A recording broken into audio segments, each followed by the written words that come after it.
25 જૂન 1975 એ કાળમુખી રાત જ્યારે લોકતંત્રનો શ્વાસ રૂંધાવા લાગ્યો, જ્યારે કલમ પર તાળા વાગ્યા અને સવાલ પૂછવા પર સજાના ફરમાન નીકળ્યા, વર્તમાન પત્રોને સેન્સર કરવામાં આવ્યા અને સત્તા સામે ઉઠેલા અવાજોને કેદ કરવામાં આવ્યા. આ નાટ્ય પ્રયોગ માત્ર અતીત બતાવવાનો નહીં, પરંતુ આજની પેઢી સમક્ષ લોકતંત્રની ગરિમાને ઉજાગર કરવાનો એક પ્રયાસ છે. લોકતંત્ર એ આપણા દેશમાં કોઈ વ્યવસ્થા માત્ર, કોઈ ઘટના કે કોઈ શબ્દ માત્ર નથી. લોકતંત્ર પ્રાચીન કાળથી આપણી સંસ્કૃતિની ઓળખ છે અને આપણા દેશનો આત્મા છે. 25 જૂન 1975 ના રોજ ઇન્દિરા ગાંધી સરકારે એમ કહીને કટોકટી લાગુ કરી કે દેશમાં આંતરિક અરાજકતા છે, જેના પર કાબુ મેળવવો જરૂરી છે. પરંતુ સવાલ એ છે કે આ નિર્ણય જનતા માટે હતો કે પછી સત્તા માટે? આવો જાણીએ લોકતંત્રના એક કાળા ઇતિહાસને કે જ્યારે 21 મહિના માટે લોકશાહી પર સત્તા હાવી થઈ ગઈ. વાતની શરૂઆત થાય છે આપણા ગુજરાતથી, જ્યાં વિદ્યાર્થીઓ અને યુવાઓએ કર્યો હતો સત્તા સામે અવાજ બુલંદ, અને તે હતા નવનિર્માણ આંદોલનના યોદ્ધાઓ.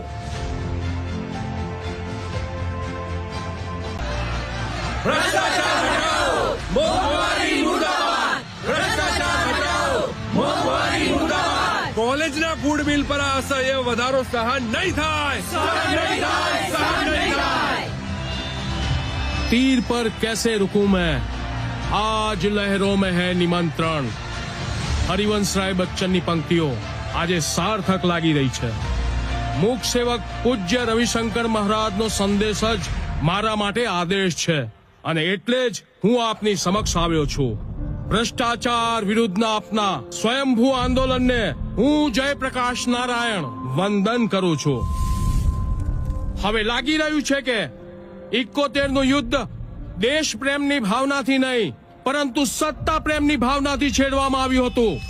દેશમાં બેરોજગારી, મોંઘવારી અને ગરીબી ચરમ પર છે. કેટલાય રાજનેતાઓ એવા છે કે જેમની ઉપર ભ્રષ્ટાચારનો આરોપ હોવા છતાં પણ તેઓ સત્તાના સિંહાસન પર બેઠા છે. આપણું આંદોલન તેમને સત્તા પરથી હટાવવાનું છે. તેમને સત્તા પરથી હટાવશે આજની યુવા ચેતના. ભ્રષ્ટાચાર હટાઓ, ભ્રષ્ટાચાર મુર્દાબાદ! जेल के दरवाजे खोल दो, हम सारे हैं! नवनिर्माण होके रहेगा, ये तो सिर्फ शुरुआत है, हम पूरा देश जगेगा, ये तो नई शुरुआत है. એલડી એન્જિનિયરિંગ કોલેજના ફૂડ બિલમાં થયેલા વધારા સાથે શરૂ થયેલો વિદ્યાર્થીઓનો આક્રોશ એક લોકજ્વાળ બન્યો, અને યુવા શક્તિએ નવનિર્માણનો લીધેલો સંકલ્પ સાકાર થયો. ભ્રષ્ટાચારના આરોપ સામે ગુજરાતના તત્કાલીન મુખ્યમંત્રીએ રાજીનામું આપવું પડ્યું. ગુજરાતમાં રાષ્ટ્રપતિ શાસન લાદવામાં આવ્યું. આંદોલનમાં અનેક વિદ્યાર્થીઓએ સરકારના દમન સામે પોતાનો જીવ ગુમાવ્યો. ત્યારબાદ આ જુવાળ પહોંચ્યો બિહાર, જ્યાં જયપ્રકાશ નારાયણે ફૂંક્યું સંપૂર્ણ ક્રાંતિનું બ્યુગલ. જન આંદોલનનો આ ચમકારો જયપ્રકાશ નારાયણના નેતૃત્વ હેઠળ બિહારમાં પણ શરૂ થયો. બિહાર આંદોલનના સમર્થનમાં ગુજરાતથી સૌ દિલ્હી ગયા અને તે સમયે વડનગરના વસંત પરીખે નારો આપ્યો, ગુજરાત કી જીત હમારી હૈ, अब बिहार की बारी है.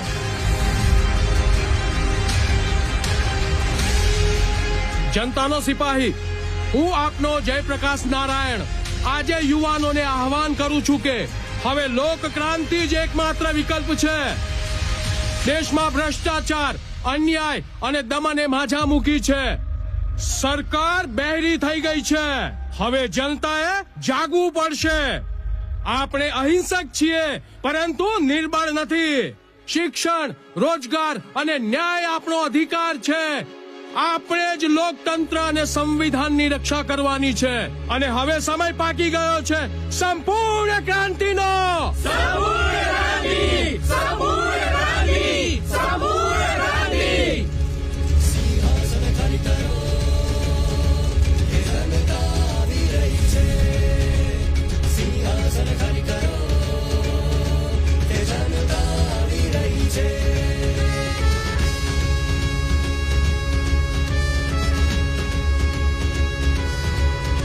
અવાજ એવો સત્યનો જાગે, લડવાનો જુસ્સો એવો ગાજે, મરવાનું દેશની કાજે, જનતાની હાક થઈ આજે.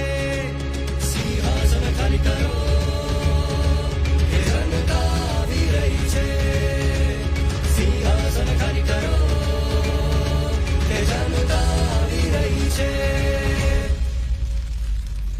અને આ દરમિયાન જ્યોર્જ ફર્નાન્ડિસની આગેવાનીમાં રેલવેના પાટા ઉપર મજૂરોની હડતાલ ગૂંજવા લાગી. તમારા લોહી પરસેવાની મહેનતથી દિવસ રાત પાટા પર અવિરત ટ્રેનો ચાલી રહી છે, પરંતુ આપણી જ જિંદગી ઠપ છે. ઓછો પગાર ને વધુ શોષણ. આ બહેરી સરકાર આપણી એક પણ માંગણી સાંભળી નથી રહી.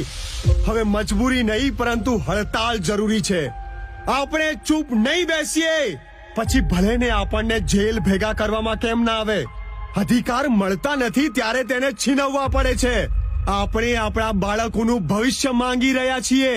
સરકારને આ ખુલ્લી ચેતવણી છે કે કામદાર હવે જાગી ચૂક્યા છે. એકતામાં શક્તિ છે અને આપણી એકતા સામે સરકારે ઝૂકવું જ પડશે.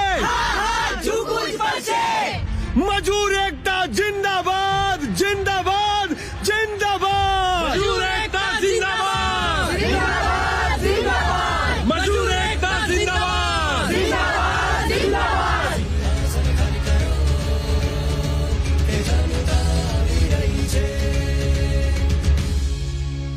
12 જૂન 1975 રોજ અલ્હાબાદ હાઈકોર્ટે આપ્યો એક ઐતિહાસિક ચુકાદો.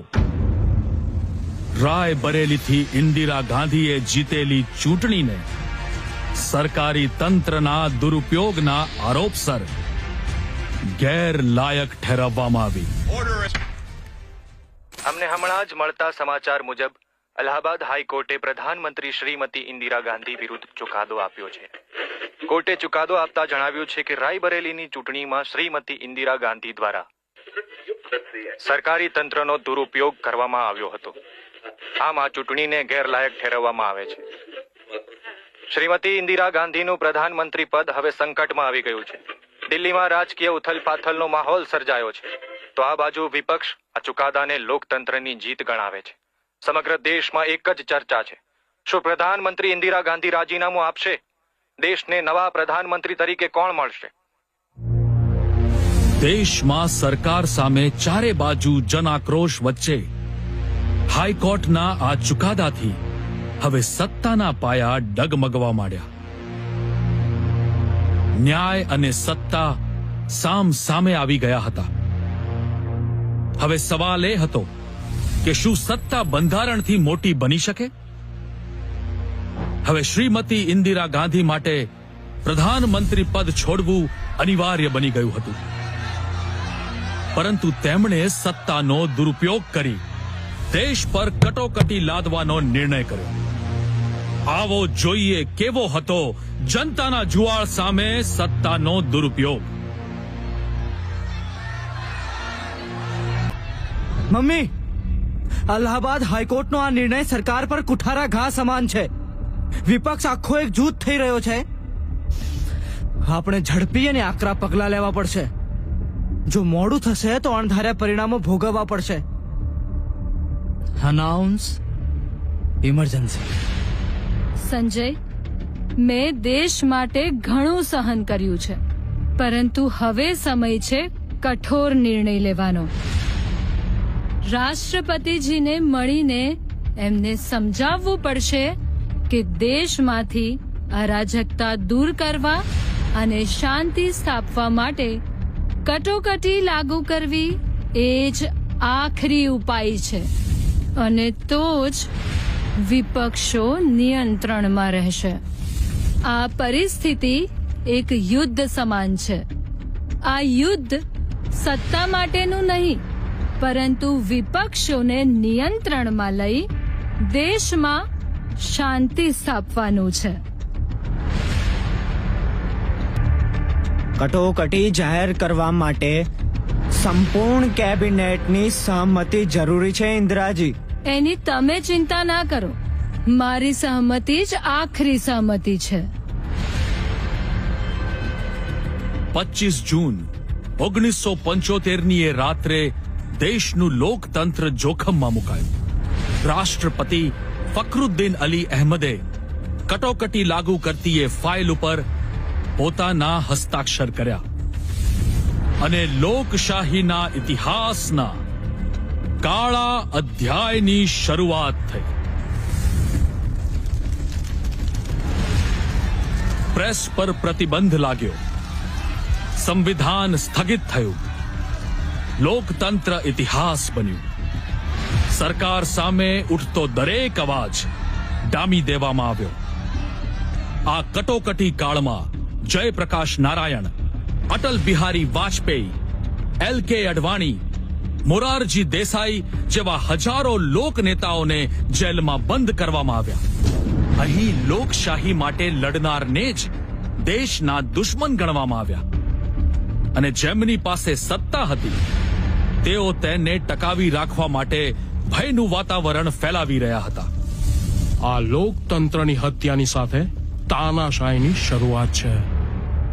ઇતિહાસ આ કાળા અધ્યાયને હંમેશા યાદ રાખશે.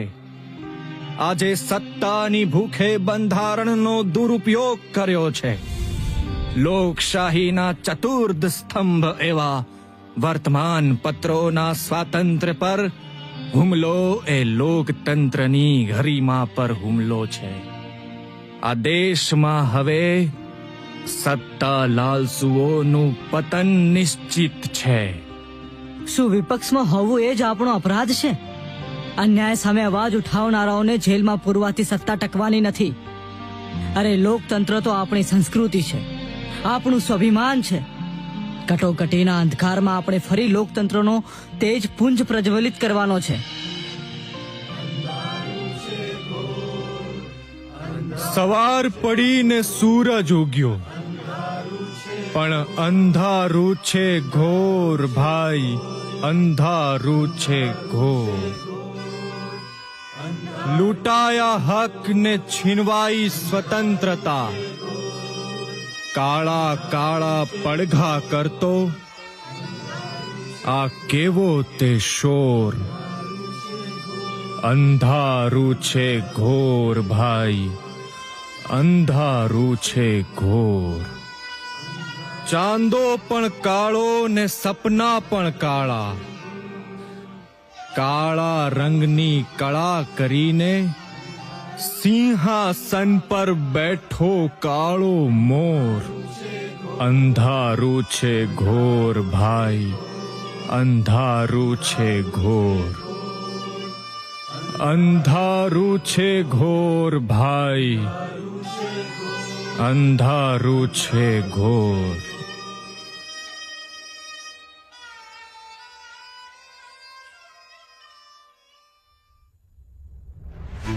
આ કટોકટી કાળમાં જ્યારે વરિષ્ઠ લોક નેતાઓની સરકારે ધરપકડ કરી હતી, ત્યારે રાષ્ટ્રીય સ્વયંસેવક સંઘના યુવા પ્રચારક નરેન્દ્ર મોદીની અસાધારણ ભૂમિકા રહી હતી. જયપ્રકાશ નારાયણ દ્વારા રાષ્ટ્રીય સ્તરે રચાયેલી લોક સંઘર્ષ સમિતિના ગુજરાત ખાતેના જનરલ સેક્રેટરી તરીકે યુવા નરેન્દ્ર મોદીની નિમણૂક કરવામાં આવી હતી. કટોકટી કાળમાં ધરપકડથી બચીને તેમણે આંદોલનના સંકલનની સાથે સાથે જેલમાં ગયેલા લોકોના પરિવારોની દેખરેખ રાખવાનું કામ પણ સુપેરે નિભાવ્યું હતું. રાતોરાત થયેલી ધરપકડોથી દેશની જનતા સ્તબ્ધ હતી, પરંતુ સત્તા લાલસુઓ સામે આક્રોશ પણ ચરમ ઉપર હતો. સત્તાએ માત્ર લોક અવાજને ડામવા માટે બંદૂક નહોતી ચલાવી, પરંતુ લોકોના જનમાનસ પર મનોવૈજ્ઞાનિક હુમલો પણ કર્યો હતો. અને એક અભિયાન શરૂ થયું જે માત્ર પરિવાર નિયોજન માટે નહોતું, પરંતુ સત્તા જાળવવાનું એક હથિયાર પણ હતું.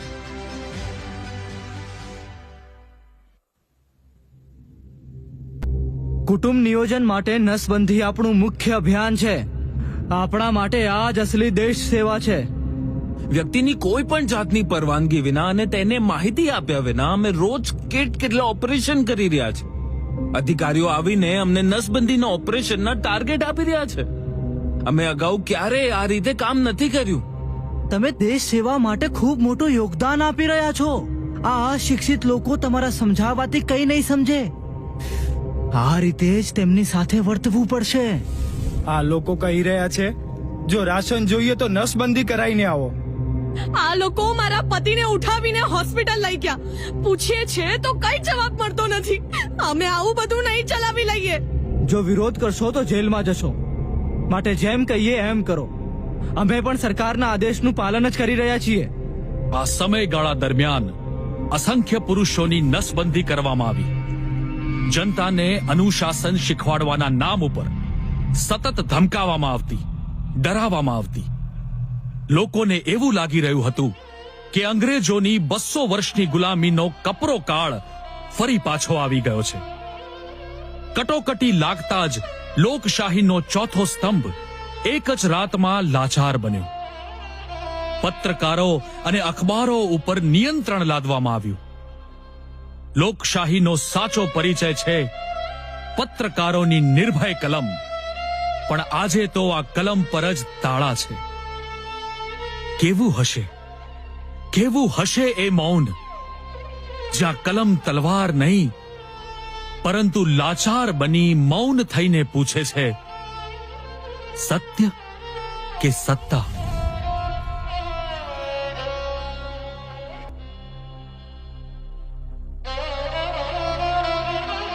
પ્રત્યેક સવારે કોઈ સાચા સમાચાર વાંચવા માટે આતુર હોઉં છું.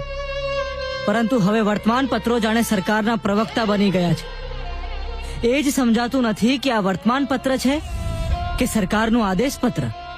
વર્તમાન પત્રના એક સંપાદક તરીકે હું સ્તબ્ધ છું. પત્રકારિતા હવે સવાલ પૂછવાનું નહીં પરંતુ સત્તાની ચાપલુસી કરવાનું માધ્યમ બની ગઈ છે. આ કેવું લોકતંત્ર છે જ્યાં કલમોને જંજીરોથી જકડવામાં આવી છે. સરકારનો સીધો આદેશ છે કે કોઈ પણ સમાચાર ત્યાં સુધી ન છાપવા કે જ્યાં સુધી તેના પર સરકારની મંજૂરી ન હોય, નહીતર પ્રેસ પર તાળા વાગી જશે. સર આજે ઇન્ડિયન એક્સપ્રેસે તો સંપાદકીય પાનું એકદમ કોરું છાપ્યું છે. જ્યારે પત્રકારત્વનો અવાજ રૂંધવામાં આવે છે ત્યારે મૌન વિરોધનો અવાજ બને છે અને આ મૌનની ઇતિહાસ નોંધ લે છે. સર કાલે રાત્રે કુલદીપ નાયર અને KR મલકાની જેવા પત્રકારોને જેલ ભેગા કરવામાં આવ્યા છે અને મને લાગી રહ્યું છે કે કદાચ બહુ જલ્દી આપણો પણ વારો આવશે. આવતીકાલના આપણા વર્તમાન પત્રના મુખ પૃષ્ઠ પર એક પણ શબ્દ નહીં હોય. એક ખાલી પાનું સત્તા સામે સૌથી મોટો વિરોધ દર્શાવશે. આ અંધકાર હંમેશા માટે નહીં રહે. લોકતંત્રનો સૂરજ ઉગશે અને ત્યારે આપણી કલમ ફરી બોલી ઉઠશે. ત્યારે આપણે માત્ર સમાચાર જ નહીં પરંતુ સત્ય છાપીશું.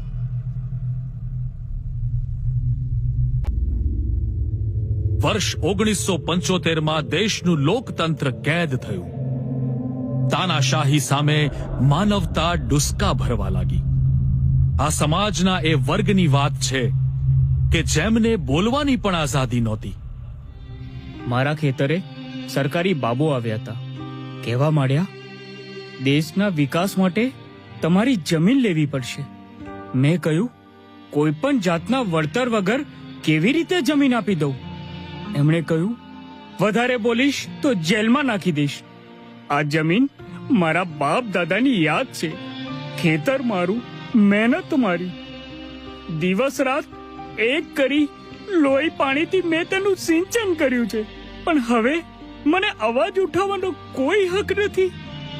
ઘણા સમયથી બાપ દાદાનો ધંધો ઈમાનદારીથી ચલાવી રહ્યો છું. પોલીસ આવીને અને કહેવા લાગી કે તમે કાળા બજારી કરો છો. મારી દુકાનને પોલીસે સીલ કરી દીધી.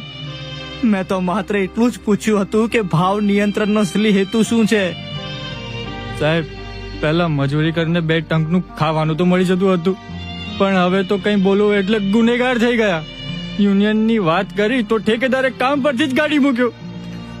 આ કટોકટીમાં તો મારા બાળકોનું દૂધ પણ છીનવાઈ ગયું. મેં તો ખાલી એટલું જ કહ્યું હતું કે લોકતંત્ર જિંદાબાદ. પછી લાઠીઓ અને જેલની ધમકીઓ મળી. યુવાનોને દેશની કરોડરજ્જુ કહો છો, પરંતુ એ કરોડરજ્જુ જ તોડી રહી છે ઇન્દિરા સરકાર. પોલીસ રાતોરાત આવીને મારા પતિને ઉઠાવીને લઈ ગઈ. એમની પાસે ન કોઈ વોરંટ હતું ન કોઈ કારણ. કહેવા માંડ્યા કે તમારા પતિ સવાલો પૂછે છે જે રાષ્ટ્રહિત માટે ખતરા સમાન છે. હવે મારા બાળકોને એમ કહું કે તમારા પિતા સવાલ પૂછતા હતા એટલે ગાયબ થઈ ગયા. આ એ લોકો છે કે જેમના સપનાને, જેમની મહેનતને, જેમના અવાજને અંધકારમાં કટોકટીના આ સમયકાળમાં ન્યાયના ચોપડે જે અધિકારો લખાયેલા હતા એ ત્યાં પૂરતા જ સીમિત રહી ગયા. બધા એક જ અવાજે કહી રહ્યા છે, અમારે ના રોટી જોઈએ ના રહેમ. જોઈએ તો બસ બોલવાની આઝાદી.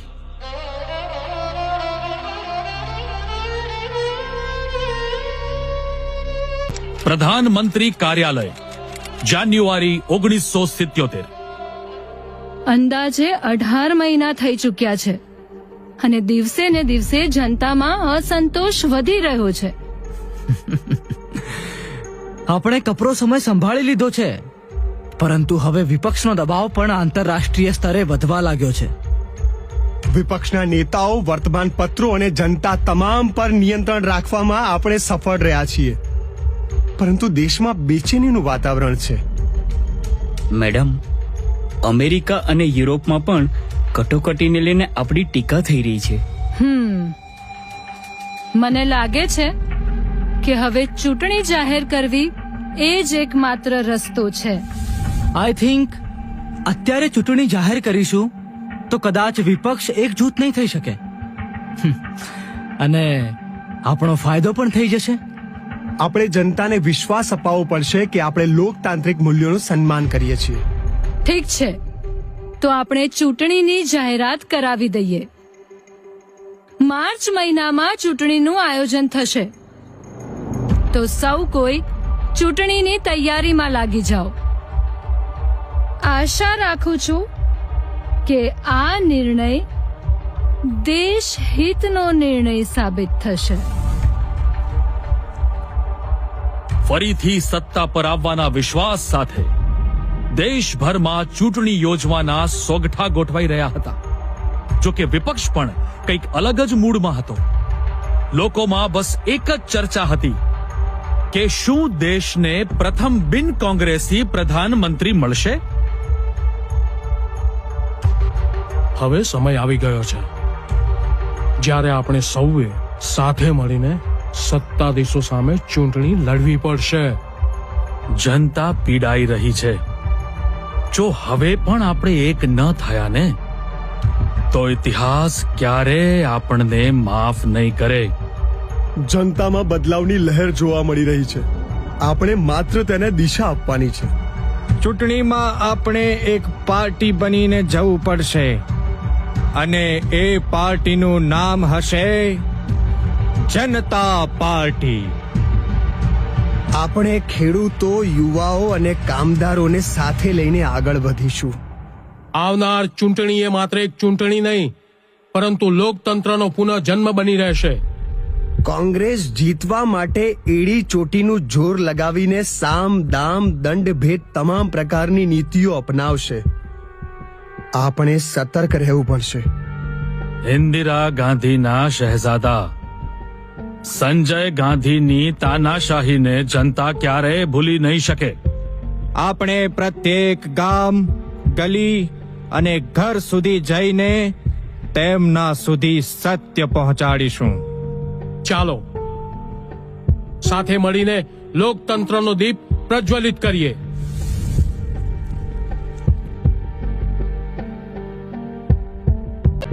વિપક્ષ હવે એક જૂથ થઈ રહ્યો હતો. જનતામાં પણ સરકાર પ્રત્યે રોષ હતો. વિપક્ષ પાસે બેરોજગારી, મોંઘવારી, ગરીબી, સરકારની તાનાશાહી જેવા અનેક મુદ્દા હતા. તો સત્તા પક્ષ પોતાના બચાવમાં ઊભો હતો. ધીરે ધીરે વિપક્ષ અને સત્તા પક્ષ જનતાની વચ્ચે પહોંચ્યા. જનતા પાર્ટીના કાર્યકર તરીકે હું તમને કહું છું, ભાઈઓ બહેનો, હવે સમય છે બદલાવનો અને સુશાસનનો. નિર્ણય તમારે કરવાનો છે. લોકતંત્ર જોઈએ કે તાનાશાહી? ગયા વર્ષે મારા દીકરાની બળજબરીપૂર્વક નસબંધી કરી દેવામાં આવી. હવે એમની ઉપર કેવી રીતે ભરોસો કરીએ? મેં કોલેજમાં સત્તા સામે અવાજ ઉઠાવ્યો તો પોલીસ મને જ ઉઠાવીને લઈ ગઈ. કોંગ્રેસના કાર્યકર્તા તરીકે હું આપને કહું છું કે કટોકટી દરમિયાન દેશમાં કાયદો અને વ્યવસ્થાની પરિસ્થિતિ રાખવી એ જ અમારો ધ્યેય હતો અને આ સમયે કટોકટી લાદવી જરૂરી હતી. વ્યવસ્થાની કિંમત અમે અનેક દમન સહીને ચૂકવી છે. હવે અમે અમારા મતની તાકાતથી જ જવાબ આપીશું. પ્રત્યેક વોટ આપણને એક નવી ક્રાંતિ તરફ દોરી જશે. પરંતુ ઇન્દિરાજીએ તો દેશમાં સ્થિરતા જાળવી રાખી. અમારે આવી સ્થિરતા નહીં, પરંતુ સાચી સ્વતંત્રતા જોઈએ છે. आपकी बार अन्याय के खिलाफ ना तो झूठी शकाशे हवे ना दबावी शकाशे. अवाज આજે ઉઠ્યો છે, નવી સવાર લાવશે. અવાજ નવો જનતાનો તે ઇતિહાસ રચશે. સિંહાસન ખાલી કરો કે જનતા આવી રહી છે, કે જનતા આવી રહી છે, કે જનતા આવી રહી છે. આવો જાણીએ ચૂંટણીના પરિણામ. કટોકટી બાદ થયેલી સામાન્ય ચૂંટણીના એક પછી એક ઐતિહાસિક પરિણામો આવી રહ્યા છે. હંમેશા સત્તારૂઢ રહેલી કોંગ્રેસ પાર્ટીની ખૂબ મોટી હાર દેખાઈ રહી છે. જનતા પાર્ટી અને તેમના સહયોગીઓ 295 બેઠકો જીતી રહ્યા છે, જ્યારે કોંગ્રેસ પાર્ટીના ભાગે 154 બેઠકો આવી રહી છે. ચૂંટણીના પરિણામો બાદ મોરારજી દેસાઈએ જણાવ્યું છે કે આ જનતાનો વિજય છે, આ સત્યની જીત છે. લોકોમાં અનેરો ઉત્સાહ જોવા મળી રહ્યો છે અને ચારે તરફથી લોકતંત્ર જિંદાબાદના નારા સાંભળવા મળી રહ્યા છે. જનતા પાર્ટીના સંસદીય દળે શ્રી મોરારજી દેસાઈને પોતાના નેતા તરીકે પસંદ કરતા દેશના પ્રધાનમંત્રી તરીકે શ્રી મોરારજી દેસાઈએ સત્તાની બાગડોર સંભાળી અને ભવિષ્યમાં ક્યારે પણ સત્તા પક્ષ તાનાશાહી ન કરી શકે અને જનતા ક્યારે તેનો ભોગ ન બને તે માટે 44મું સંવિધાન સંશોધન બિલ લાવવામાં આવ્યું અને તેમાં સ્પષ્ટ કરવામાં આવ્યું કે સશસ્ત્ર વિદ્રોહ સિવાય ક્યારે પણ કટોકટી લાદવામાં નહીં આવે અને આ બિલને તમામ સાંસદો દ્વારા સમર્થન આપવામાં આવ્યું. પ્રાચીન કાળથી લોકશાહી આપણી સંસ્કૃતિનું અભિન્ન અંગ રહી છે. બૌદ્ધ કાળમાં લિચ્છવી, વૈશાલી, મલક, કંબોજ લોકશાહી વ્યવસ્થાના ઉદાહરણ રહ્યા છે. અનાદિ સનાતન કાળથી ભારત વર્ષ લોકશાહીનું સાક્ષી રહ્યું છે. લોકતંત્ર આપણા દેશનો આત્મા છે. આવો સૌ સાથે મળીને લોકતંત્રનું મહાગાન કરીએ, સાથે મળીને રાષ્ટ્રગાન કરીએ.